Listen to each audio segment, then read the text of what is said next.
Oke, pada kesempatan kali ini saya akan membagi salah satu konsep yang sederhana dalam dunia wirausaha, yaitu konsep ATM. Di mana di sini adalah A untuk amati, kemudian T untuk tiru, kemudian M belajar sedikit tentang CB. M untuk modifikasi, dan ini pun saya kasih warna berbeda karena untuk amati saya kasih warna hijau karena lebih mudah. Untuk tiru maka kita akan masuk ke tahapan yang lebih sulit karena di sini dibutuhkan komitmen kita untuk melaksanakan. Dan tahapan yang terakhir adalah modifikasi, dan ini butuh kerja keras. Ke slide berikutnya. Nah, sedikit tentang saya, bahwa saya baru berpengalaman kerja 12 tahun, tidak banyak, dan saya tersanjung bisa duduk di sini bareng Pak Arman, kemudian Ibu Mariko, dan Mas Anom yang lebih berpengalaman daripada saya. Dan saya sejak lulus SMP merantau sekolah ke Jakarta, jadi jauh dari orang tua udah lama. Kemudian mengambil S1 di Bandung, dan alhamdulillah dari kantor diberikan kesempatan untuk proses sarjana master di Jakarta. Dan saya umur 37 tahun dan lahir di Pati, Jawa Tengah. Next slide. Dan ini sebenarnya bukan konsep yang baru-baru banget, karena kita tahu konsep ini dengan mudah dilakukan. Dan ternyata kemarin waktu saya berbagi informasi dengan Bu Sinar, ada loh buku yang mengupas khusus terkait dengan ATM ini, dan diberi judul sangat mewah di situ, Still Like an Artist. Jadi mencuri seperti sebuah artis, seniman, kurang lebih seperti itu. Oke, lanjut kita masuk ke dagingnya. Nah, ini yang menarik, bahwa di kehidupan kita anak kembar itu susah ditemukan. Di sini saya berikan foto, ada 2 anak kembar yang lucu-lucu banget, dan saya dalam kehidupan ini baru nemu anak kembar itu 3. Jadi sangat susah menemukan anak kembar di dunia ini. Nah, namun hal ini kebalikannya dalam konsep produk. Karena kalau konsep produk atau layanan, sebenarnya tidak ada produk yang tidak ada kembarannya. Lanjut ke slide berikutnya. Nah, sebagai contoh, ini saya ambil sesuatu yang dekat dalam kehidupan kita sehari-hari, dan saya ambil di sini adalah mie instan. Jadi kalau kita perhatikan di sini ada 3 produk mie, ada mie sedap, ada Indomie, dan mie cepek, mie 100 gaga. Dan kalau kita perhatikan setelah dimasak, sebenarnya ya gitu-gitu aja sebenarnya. Tetapi yang perlu diperhatikan di sini bahwa masing-masing produk ini punya keunikan masing-masing. Dan kalau boleh saya share, sebenarnya Indomie jauh sebagai produk pemimpin produk ini. Kemudian mie gaga kita sudah menemukan juga, waktu saya remaja sudah ditemukan mie gaga ini. Saya sudah menemukan mie gaga ini. Dan yang terakhir adalah mie sedap yang baru-baru muncul, kurang lebih seperti itu. Jadi boleh kita bilang ini adalah contoh kalau kita bisa mengamati produk-produk dan layanan di sekitar kita, maka produk itu selalu ada kembarannya, kurang lebih seperti itu. Oke, slide berikutnya. Nah, Sebagai contoh tadi, ketika ada produk yang sudah muncul di pasar, kemudian taruhlah mie sedap sebagai brand baru untuk masuk ke pasar, untuk bisa diterima di masyarakat, maka langkah yang paling sederhana dari mie sedap ini adalah mempetakan dalam SWOT analisis ini. Jadi kalau adik-adik Menti mendapatkan tugas untuk membuat SWOT dalam kesempatan ini, saya akan share juga terkait dengan SWOT dalam konteksnya amati, tiru, dan modifikasi. Jadi yang pertama adalah S. S kepanjangan untuk strength dalam bahasa Indonesia adalah kekuatan.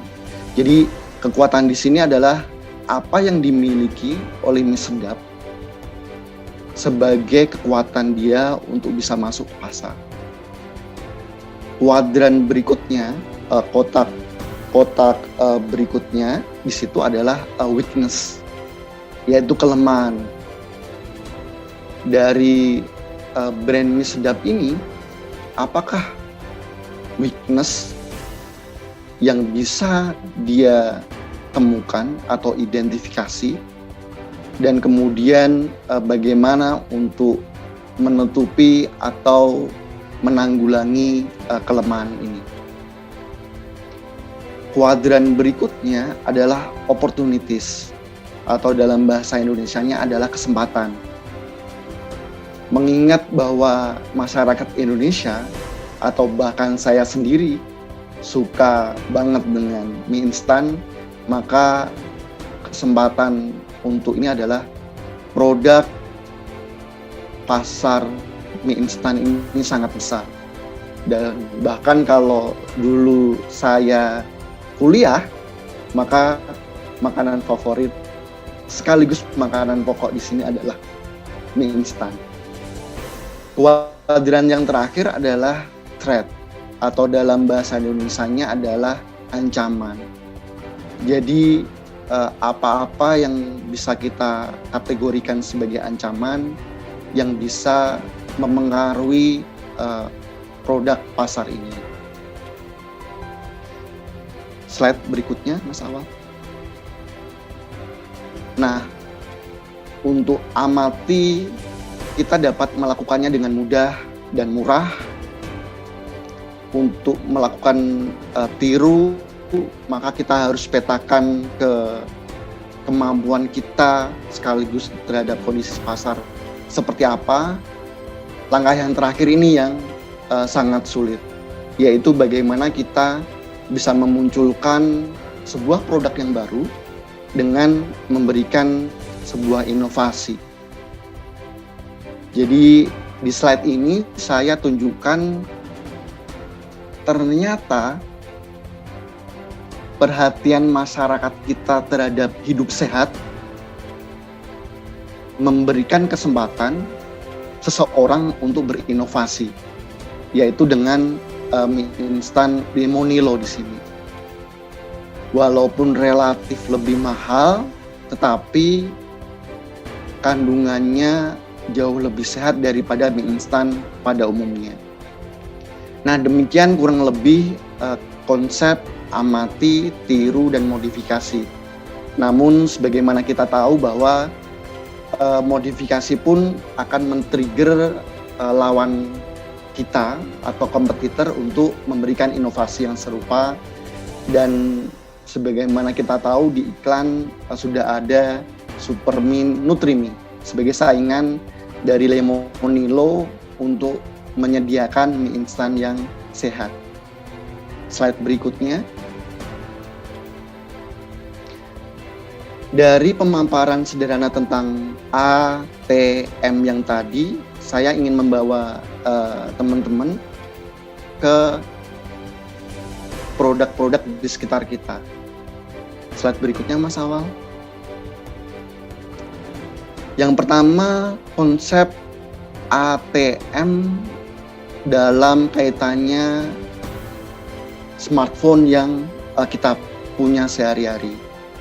Jadi sebagaimana kita tahu kalau kita membaca sejarah smartphone,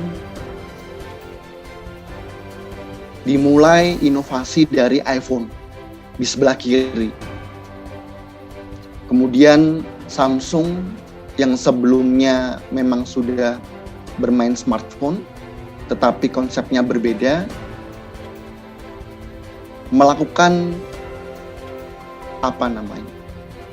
tiru, tetapi juga punya keunggulan yang mau didapat, sehingga kita dapetin Samsung sekarang dengan Galaxy produknya mirip-mirip dengan iPhone. Dan pemain terakhir dari smartphone kita lihat ada Oppo, ada Xiaomi, yang datang dari brand Chinese, melakukan hal serupa dengan harga yang jauh lebih murah. Ini adalah salah satu konsep ATM sederhana dalam dunia smartphone. Slide berikutnya, Mas Awal. Bagaimana dengan industri penerbangan?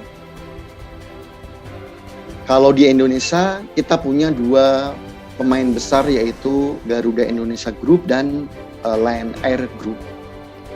Di sini Garuda Indonesia akan mirip-mirip layanannya dengan Batik Air, dan Lion Air sebagai penerbangan yang murah, maka akan mirip-mirip dengan produk dari Citylink.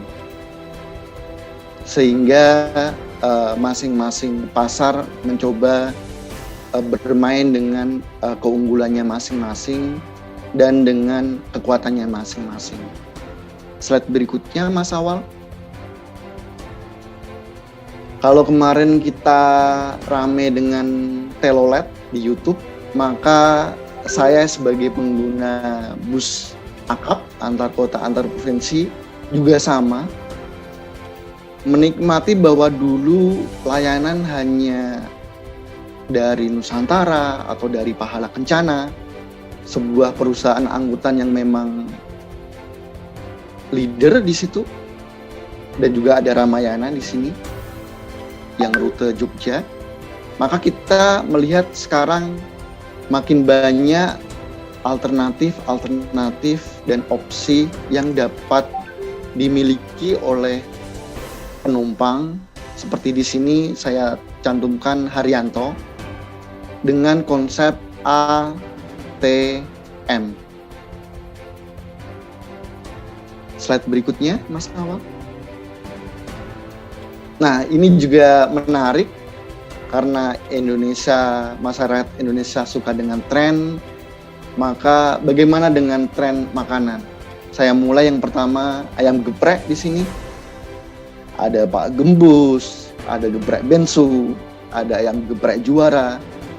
Masing-masing mencoba membungkus, tetapi kalau kita lihat substansinya, ya makanan ayam geprek itu aja. Tetapi masing-masing bisa berkompetisi dengan keunikannya. Slide berikutnya. Hal yang sama juga di konteksnya minuman kekinian. Ada Munim, ada Haus, ada Dum, ada Cha Time. Di sini saya cantumkan juga Sing Futang. Jadi minuman kekinian pun bisa diaplikasikan ATM. Bahkan saya memiliki teman-teman yang bergabung dalam bisnis ini dan melakukan modifikasinya sendiri. Oke, slide berikutnya, Mas Awal. Nah, pertanyaannya, karena saya pembicara di sini, apakah saya melakukan hal itu juga? ATM? Ya, saya pernah melakukannya, dan walaupun saya kerja sebagai karyawan, tidak dipungkiri bahwa saya juga pengen untuk merintis usaha. Slide berikutnya. Jadi ceritanya pada saat itu di 2018 sebelum pandemi, saya mengamati bahwa teman-teman banyak yang memanfaatkan momen Lebaran untuk berjualan pakaian, untuk kue Lebaran dan semacamnya. Dan di tahun tersebut saya putuskan untuk, saya punya uang THR dari kantor dan saya akan mengambil belanja pakaian di Tanah Abang dan saya akan jual ke tetangga, ke teman kantor, ke saudara, ataupun saya jual melalui WhatsApp. Slide berikutnya, Mas Awal. Nah, di sini saya petakan bahwa yang pertama, kekuatan saya mendapatkan istri dari teman kerja saya yang bisa diajak untuk berbagi pengalaman, sehingga saya mendapatkan mentor jualan. Saya diberitahu bagaimana mengambil barang, di toko mana, berapa mengambil margin, dan sebagainya. Kekuatan juga saya di sini adalah saya mendapatkan uang yang bukan untuk kebutuhan bulanan saya, yaitu uang THR. Kemudian apa kelemahan saya?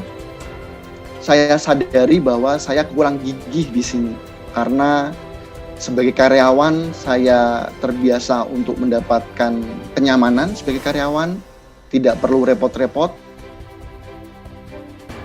Kemudian kelemahan yang kedua adalah waktu, karena saya akan mengambil waktu di luar jam kerja saya. Kemudian saya sadari bahwa saya tidak akan fokus karena saya kerja dan saya akan jualan di luar jam kerja. Bagaimana dengan opportunities-nya? Wah, momen Lebaran itu momen di mana semua orang belanja. Sehingga pastinya kesempatan itu sangat banyak. Dan saya juga punya opportunities bahwa teman-teman saya cukup banyak dan saya aktif untuk menjalin relasi dengan teman-teman saya. Kemudian apa threats-nya? Threats-nya adalah pastinya banyak saingan. Kemudian juga tren online, yaitu jual di Tokopedia, jual di Shopee, dan semacamnya. Slide berikutnya, Mas Awal. Kemudian kalau adik-adik menti diberikan target SMART, maka saya juga cantumkan di sini SMART goal saya, bahwa saya akan jual baju muslim dengan modal 10 juta, dengan target saya adalah untung 3-4 juta, maksimal 40%, di mana kita tahu margin umumnya adalah 50%, dan saya cukupkan untuk waktunya adalah hanya untuk Lebaran 2018. Jadi ini adalah SMART goal saya. Berikutnya, Mas Awal. Kemudian ceritanya pun dimulai, saya bisa melakukan tiru, kemudian saya tawarkan ke teman-teman, saya tawarkan ke tetangga. Namun ini adalah pembelajaran saya pribadi bahwa 40% barang terjual dengan margin 20-30%. Sisanya itu kesulitan untuk dijual. Kemudian dengan sisa barang ini pastinya apa berikutnya untuk saya? Apakah untuk restock lagi untuk Lebaran berikutnya atau bagaimana? Balik ke SMART goal saya bahwa saya ingin di Lebaran ini aja, sehingga saya sisa produknya saya bagikan sebagai amal. Dan singkat cerita bahwa jualan saya pun berakhir dalam 3 bulan perjalanan istimewa tersebut. Slide berikutnya. Nah, di sini konsep A, T, dan M, saya bisa mengaplikasikan A, amati, saya bisa mengaplikasikan tiru, namun dengan kesusahan. Namun untuk M saya belum sampai ke tahapan tersebut. Sehingga walaupun dalam konteks berbagi ini cukup sederhana, tapi ternyata kalau saya jalankan sendiri itu cukup susah. Namun di sini yang saya garis bawahi bahwa tidak ada yang sia-sia. Dan dengan saya sudah mencoba, saya sudah bangga terhadap diri saya sendiri. Slide berikutnya. Jadi kemauan harus diikuti dengan kegigihan. Dan saya ambil pelajaran di sini bahwa kita harus terus belajar. Pengalaman sendiri itu yang paling berkesan, tetapi jangan lupa untuk mendengarkan dari cerita orang lain dan pantang menyerah. Slide berikutnya Mas Awal. Dan ini adalah slide terakhir. Jadi kalau saya tadi sudah bagikan terhadap A, T, dan M, dan saya juga sudah melakukannya walaupun dengan cerita yang tidak terlalu sukses, maka saya mengajak teman-teman Menti di sini untuk bisa juga melakukan amati, tiru, dan kalau bisa lakukan modifikasi. Yang terpikir di saya adalah berikutnya, apakah bisnis kue lebaran, apakah menjahit baju, apakah jadi YouTuber, atau cerita teman-teman lain, dan kita tertarik untuk melakukannya dan membuat cerita kita sendiri. Demikian Mbak Wendy dari apa yang saya bisa bagikan, dan balik ke Mbak Wendy. Terima kasih.